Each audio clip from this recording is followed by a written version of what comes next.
खाली पढ़ी जीवार लगी कि ऑफिस जीवार लगी टाइम देखवाटा जरूरी है खाली एतकी नुहे से केबे केबे बस ट्रेन धरबार लगी आउ केबे केबे उषो खाइबार लगी भिन्न भिन्न लोकर भिन्न भिन्न कबारे टाइम देखबार के पड़सी हेले गुटे बुढ़ा लोक टाइम देखबारटा का हैला जे दरकार पड़सी ई कथानी सुनी करी जानमा असुन कथानी सुनमा टाइम देखा कथानी के लिखिछन नूतनी बारिक मेलछा मुंडा बरगड़नो तो चलुन सुनमा कथानी टाइम देखा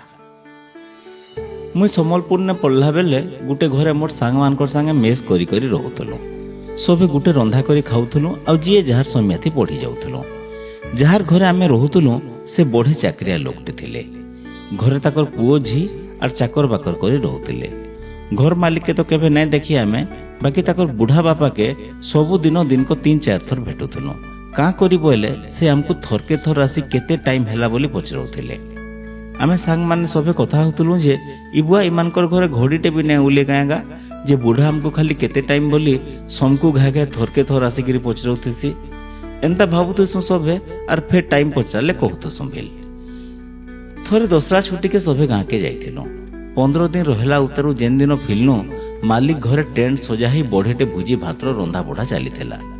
आमर आसबार देखी मालिकान कहले ए पिला माने रंधा बुढ़ा नाय करबो आमर इनु खाइबो आज बापांकर श्राद्ध आए तो आमे समस्ते आश्चर्य हो गलु इपुआ ई बुढ़ा 15 दिन भितर मरी गला आमे भी कॉलेज के केही नै जाई आर घरे रहलु आर भुजी खाइलु भुजी खाइला बेले पाखर लोक माने कथाबार्ता हेउथिले जे बुढ़ा के तार टाइम आगुरु किछि नै देउथै दुही बेलो खाली थोरे थोरे खाइबा के दउथिले बुढ़ा खाइबा के मागले रो 1 बाजू दिन बेला और 9 बाजू रात बेला बोली कहउथिले आमे एथरो बुझी गलु जे बुढ़ा हमको टाइम का हैला जे पचरउथिले बोली अरे एते बड़ घर करिछो बुढ़ा लोग गुटे के टाइम नै हेले बिल काना खाइबार के मुठे नै देई पारो आरो मरी गला उतारु एते भुजी भात के खाइबा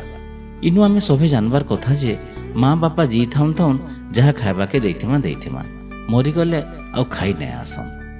गोटे छोटे कथा नहीं केंता लगला जे चुनावे निहाती कथानी के लिखिथिले नूतनी बारिक मेलछा मुंडा बरगड़नो।